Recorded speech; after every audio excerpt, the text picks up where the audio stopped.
Antisocial Butterfly Podcast.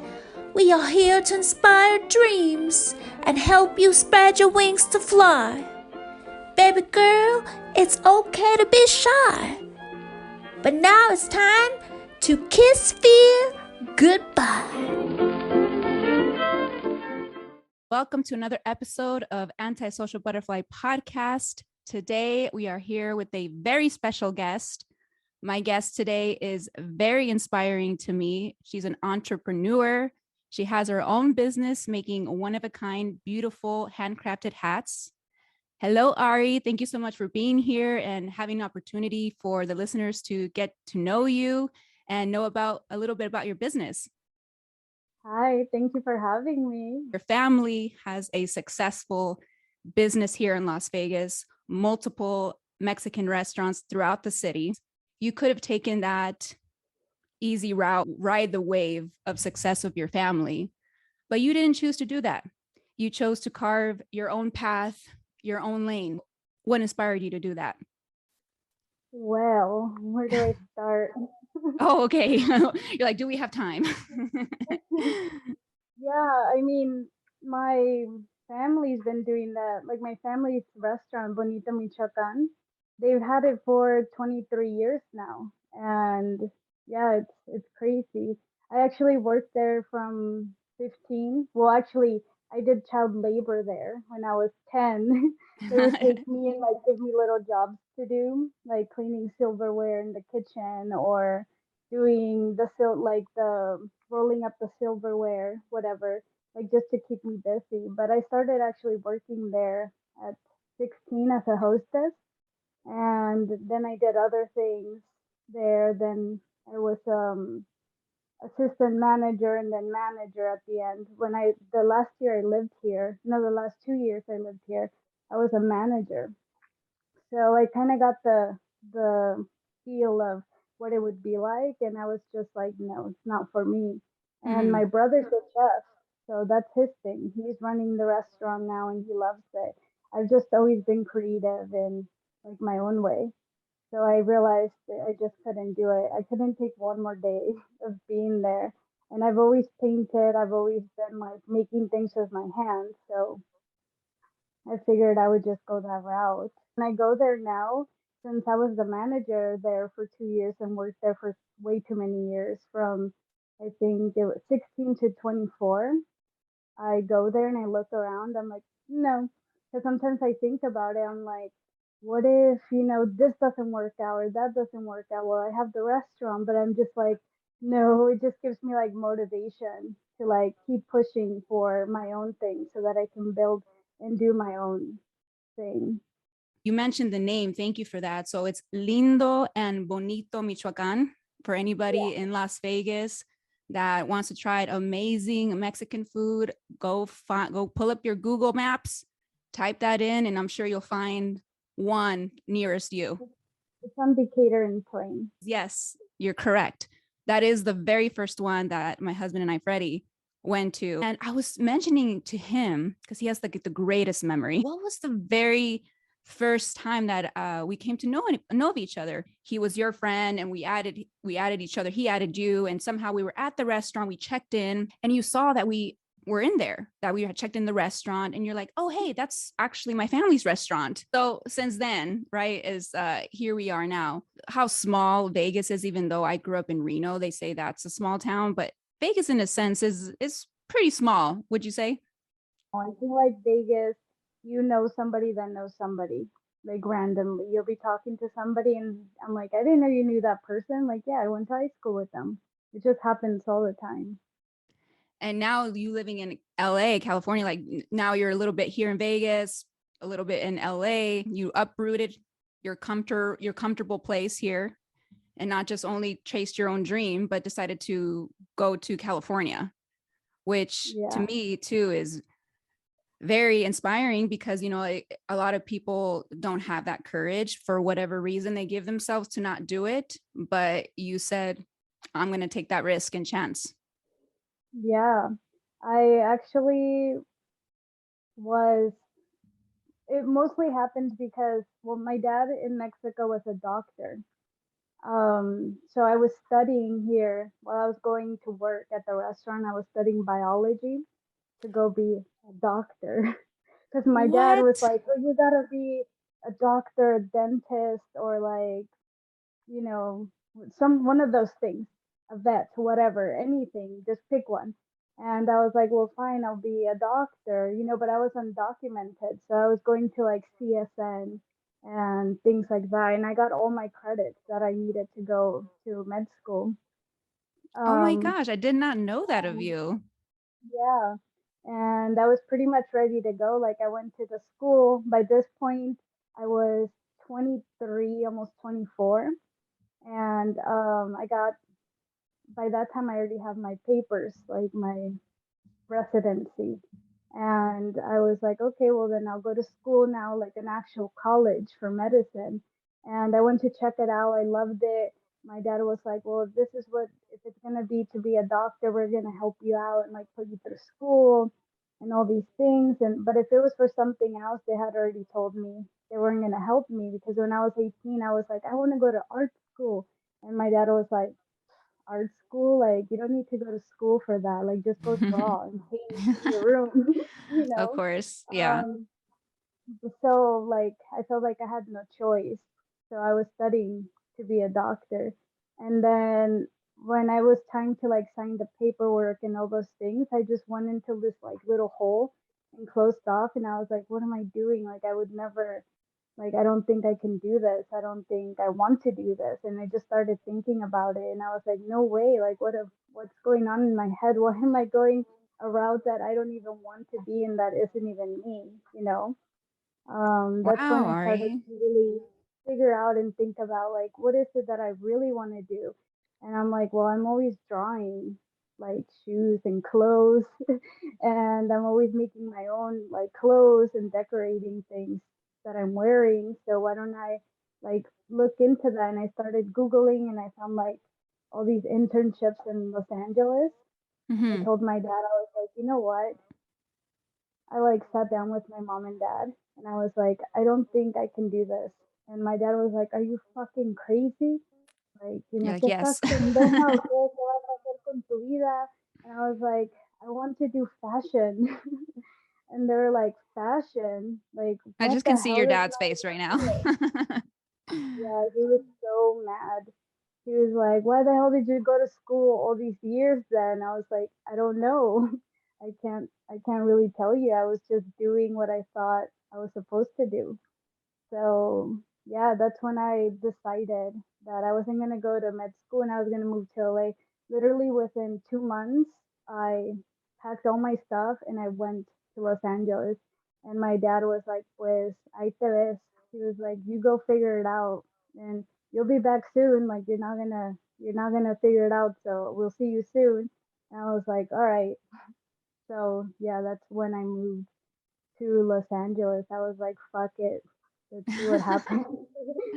You reminded me of a quote when you were telling your story, and that was, if you chase your passion, it will lead you to your purpose. Are we really doing the things that make us happy? And then that gets fogged, and you sometimes don't know.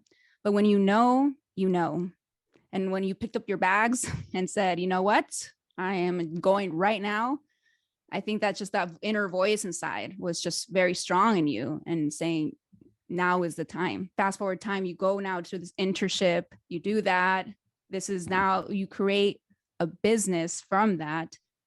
Out of all of the products in the world, I can kind of see where maybe some sort of fashion where that came into your world because you were into that, making your own clothes. Did not know that either.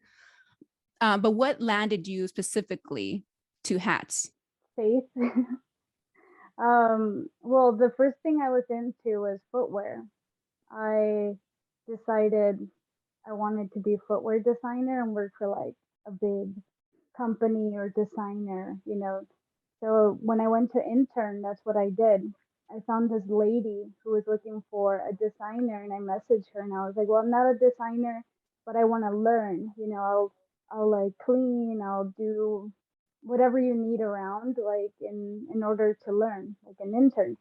And she's like, "Well, I don't need an intern, and I'm looking for a designer." And she was like, but I'm willing to meet with you. So I met with her, and she was like, okay, you know nothing. Like, you literally know nothing. I was like, no, I You're don't. like, ouch. Yeah, I was like, no, I've been, studying and working, and I just really want to learn about footwear design and everything about it. Like, I want to be a footwear designer. And she was like, all right, well, come on Monday and we'll start. We'll see where we can start. So I was going to her 5 days a week, and she was teaching me everything from like drawing and then Illustrator, Photoshop, rendering, like how to get the shoe made. And then I started helping her design shoes, and the company she was working with started picking my designs, and for every design they would pick of mine, she would like pay me $100, which was like Wow. nothing, but still compared to what Yeah. she was getting paid. Um, but I focused on that, and I had already done jackets before on my own. Um, I decided that I would continue on with the footwear, and I got a job afterwards. She helped me get a job with a company called Chinese Laundry, but we Oh, also designed yes. for, yeah. Chinese laundry is very well known. Yeah, and we also designed for Nasty Gal and Steve Madden. So I Mm-hmm. did that for a while, like 2 years, and I realized it wasn't what I thought. Like, I thought it was gonna be so much fun, so cool, and like, but it wasn't. I was just in front of a computer Monday through Friday, every day, just like in there specking, designing. They'd bring me a shoe and they'd be like, design something that looks like this. And it would be like, um, I don't know, Michael Kors shoe or Mm-hmm. Alexander Wang shoe. They'd be like, do something like this but make it different. So basically, we had to copy, and I hated that. I wanted to do like these really cool designs, and there would be like, that's too costly. Like, we need to do something cheaper, like to get it made cheaply, and anybody will buy it.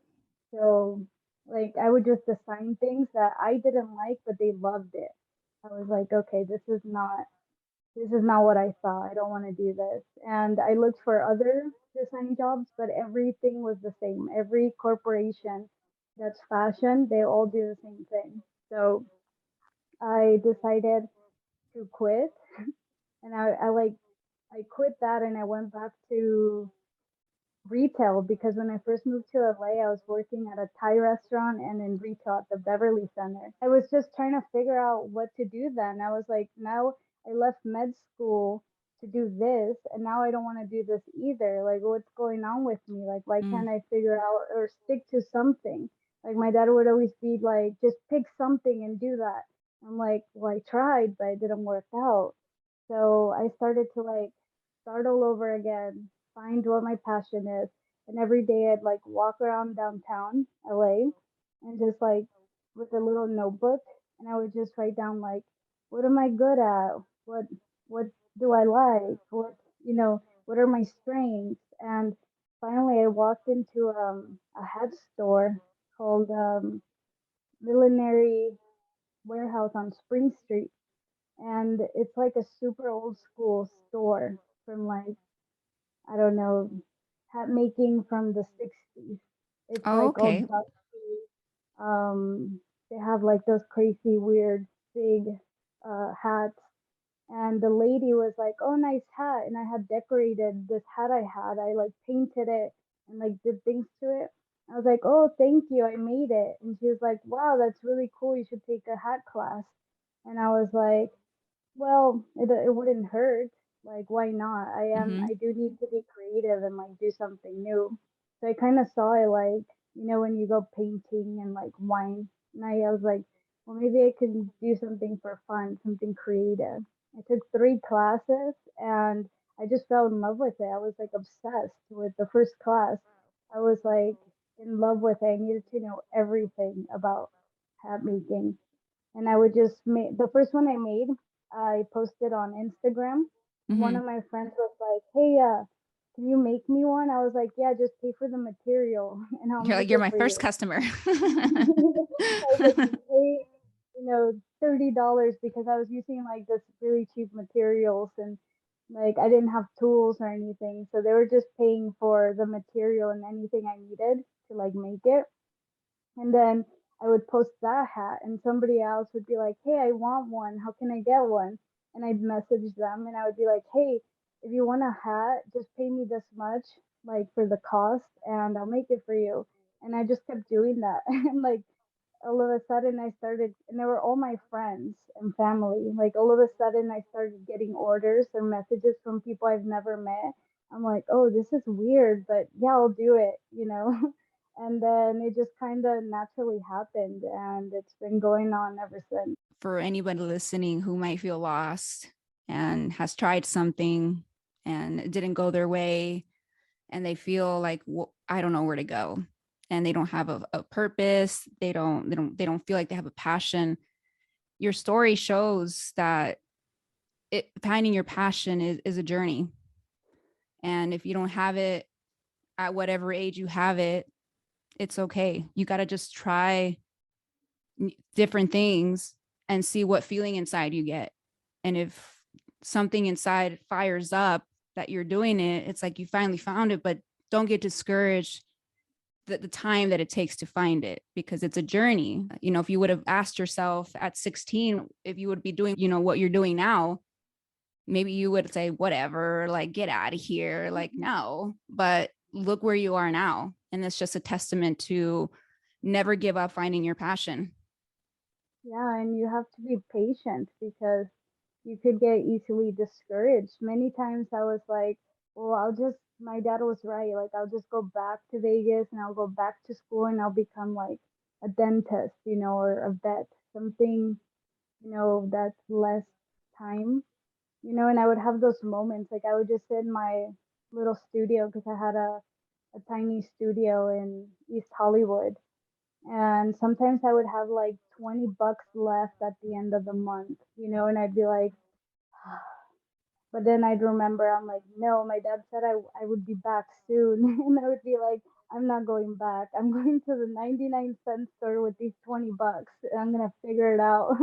And then some way, like, it would always work out. At the start of the next month, I would be fine.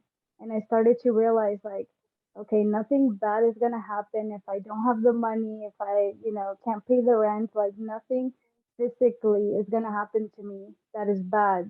So I learned to like relax and just like go with it. Like a mind shift almost is what you gotta, Yeah. how you're talking to yourself in those moments, because people may sometimes think that once okay, I'm going to do this now because I've heard this podcast or I saw this video or my friend did it, and it's going to go just like them. And you do it and it doesn't happen, and you feel like, well, I guess it wasn't meant to be. But in the reality, it's like, no, it is still meant to be. Sometimes you just have to wait it out, and your dreams take a little time for it to be what it is in your head that you want it to be. Yeah. Your company is called Flora y Luna. I love the name. Can you share about how you chose the name, and what does it mean? Yeah. Well, like I was, like how you just heard that my brand came about, it was just organic. The Instagram, like I didn't know what to name it, so I just put Flora because I love everything Flora, like all the plants, all the roses, flowers, all of that. And Luna reminds me of my grandma. And same with the plants and the roses. Like I get all that from my grandma. So I was like, oh, that'll be cute. And then like I never thought that it would turn into an actual thing when I first started. So I just went with it and then it just stuck. I love your design that you have from your business. I think it's you in the hat. You have Yeah. butterflies around you, flowers. Makes sense.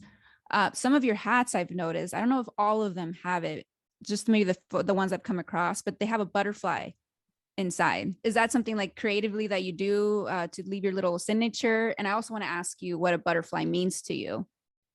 hmm Yeah, that's the silk lining inside of the hat. I do different ones per seasons. Like I'll do a big batch of, last time was a bird, this time is a butterfly. Oh, And okay. once I'm running out of those, I start designing a new one, like something that means something to me. Like I was just thinking about the other day, I was like, I need to do a new one soon. And I was thinking of like a real life heart, um, and like space, all these things. But yeah, the butterfly came about because the butterfly, obviously, it's like a metamorphosis, where you start from nothing and you become something. And that's what it means to me, as well as immigration. Mm. How it's monarca means, it's a meaning of immigration. So those two things together are kind of the same thing to me because of my background and where the things I've been going through and all of that. For the people that don't know, you're from, Michoacan.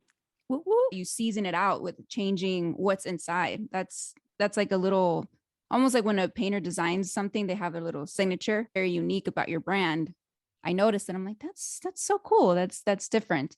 Is there something that during this time of growth in your journey with your business, something that you've learned about running a business?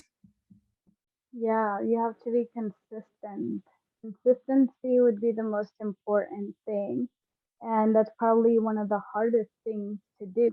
When I first started, I was just like hooked. I was not stopping.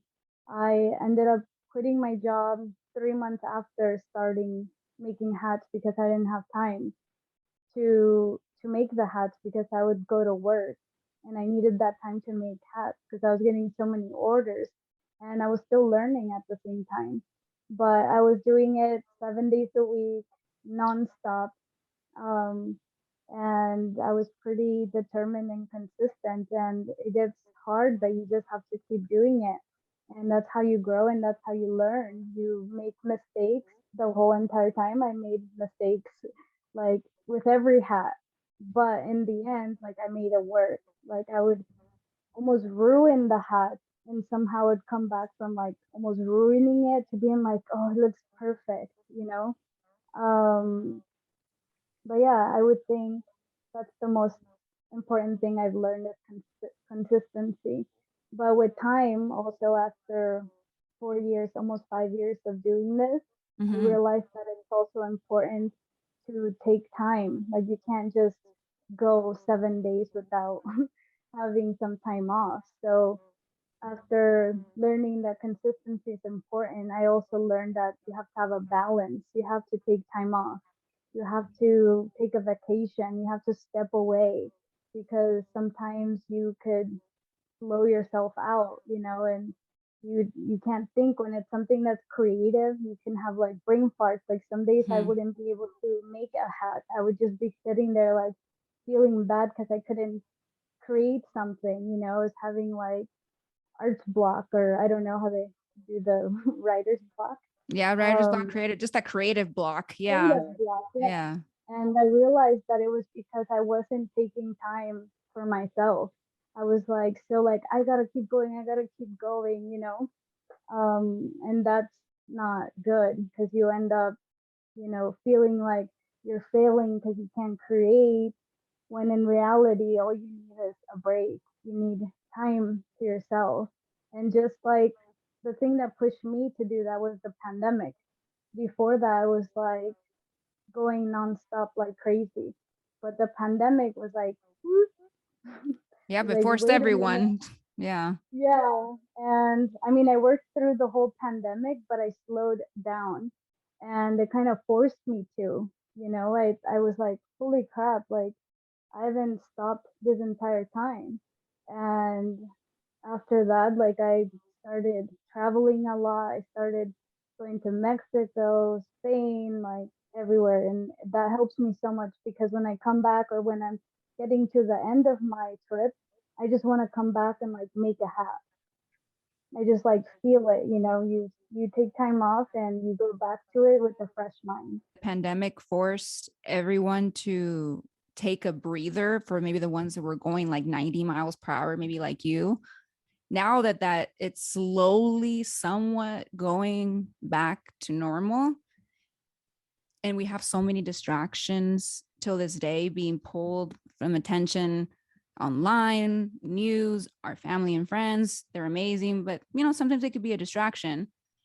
Is there a practice that you do now post-pandemic that you give yourself that work-life balance? Yeah, I mean, I try to take off at least 3 days off or two. I think we need to start like normalizing taking the time, and not working your ass off 7 days a week. I think it's important to not do that and also like chill out, take things more lightly. Like before, I would be so worried because I had so many orders and I said I would be done this date and I would stress out. And if I would get it done that date, I would not sleep. I would be up till 6 a.m. if I had to. And the next day, sleep like 3 hours and get back up and finish and then ship them out by 4 p.m.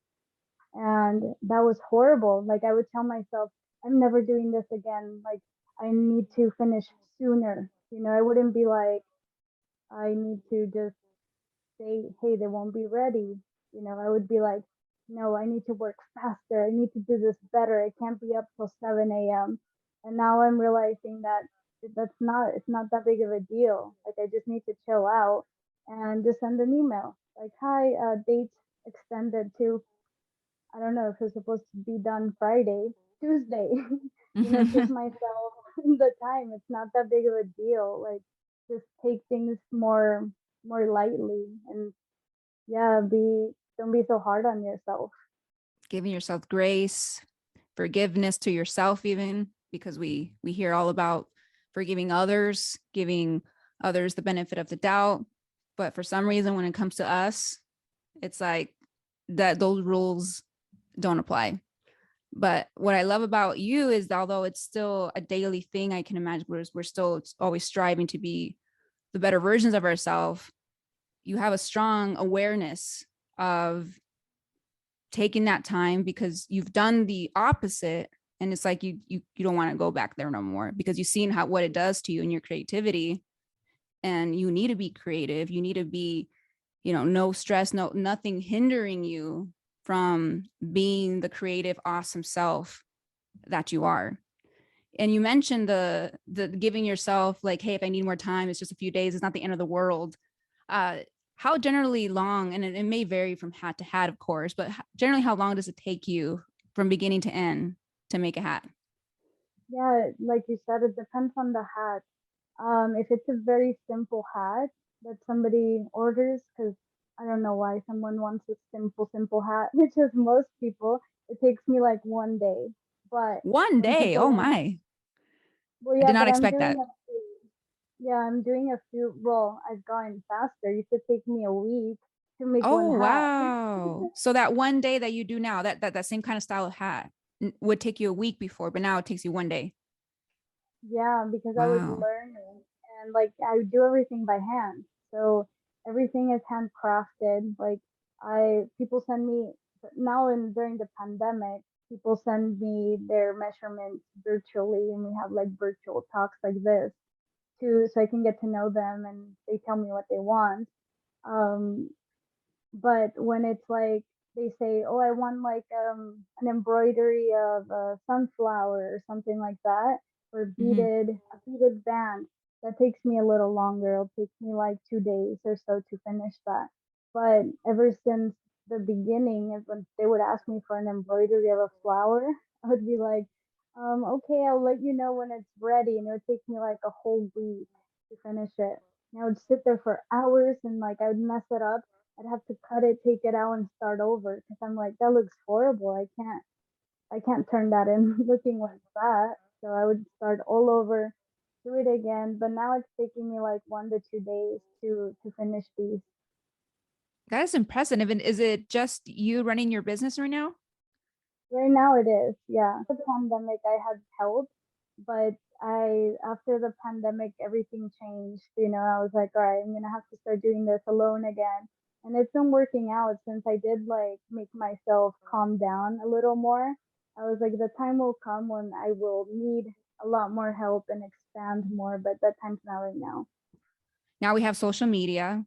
So we see someone quote unquote doing something and we haven't posted, or we're like, we're missing out. We're not doing enough. And I think that's why, if I had to say a part of a big reason why we feel like we have to work 7 days a week, we have to do X, Y, and Z, because if we're just chilling on the couch when you're trying to take that work-life balance, social media has a lot to do with it too, of feeling FOMO, or what, you're not enough, or you're missing out.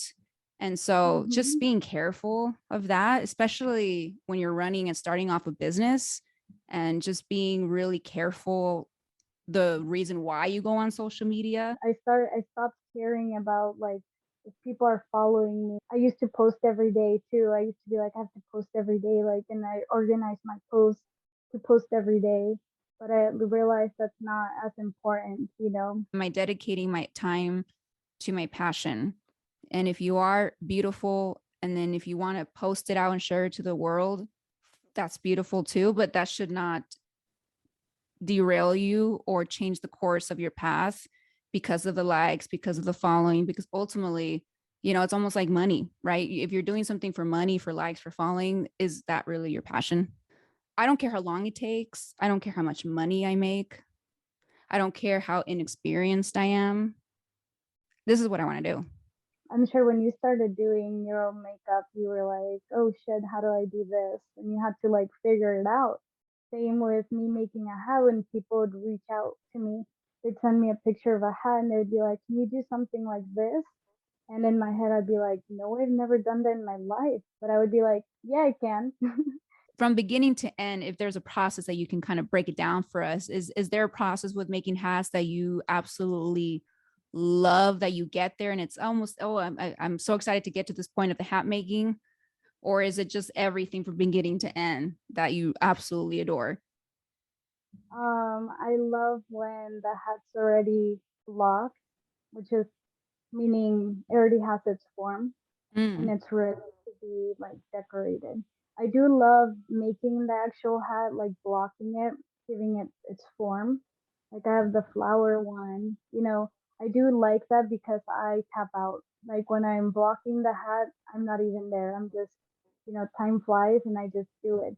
But when it comes to the other part of it, which is the decorating the hat, adding the embroidery or the beading, that's where I'm more like, there's more emotions flaring out. That's that's probably my favorite part of making the hat. There's a video you posted on your Instagram. My eyes were like stuck on the screen where you there was fire going on with the hat making process, and I was like, whoa, I didn't know fire like that was involved. It's just cool that you let people in a little bit like that into like the process, because I think people love to know about the process, because usually people don't share that. So the fact that you gave us a little insight on that, especially visually, that was pretty cool. Yeah, I had somebody message me, some guy. I've never even met this guy before. It's like un señor. He was like, "Hey, I just saw the video you posted where I was like putting the hat on fire." And he's like, "You need to be careful with that. I see that in the background there's a wall, and you can catch on fire, and you never know what's gonna happen." And like it was such a long message, Oh so my gosh. concerned that I was gonna like light my house on fire. And I just wrote him back like, "Thank you so much for caring. I truly appreciate it." Oh, you're so nice. You're so But nice. it goes off by itself. Like it doesn't keep going. Actually, you have to do more to keep it on fire. It just turns off if you don't keep putting more flame to it. Wow. Yeah, that was just pretty cool visually to see that. So if you guys want to check that out, go to Ari's page. I'm gonna link everyone your website so they can find your website, your Instagram. Tell them where they can find you on all socials. So it's just floryluna.com and floryluna Instagram. Yes. No TikTok yet, huh? I have a TikTok, but I never really go on it. I feel I like know, me it's too. I don't know. I don't know how to do simple, stupid things, so I don't think I'll do good at it. Never say never, huh? Never say never. But you did open an account, so that's more steps than I had for a while. follow Ari on all her socials there. Ari, thank you so much for being here. It's just been a pleasure reconnecting with you again. Thank you for having me. Bye. Bye. Why am I the antisocial butterfly?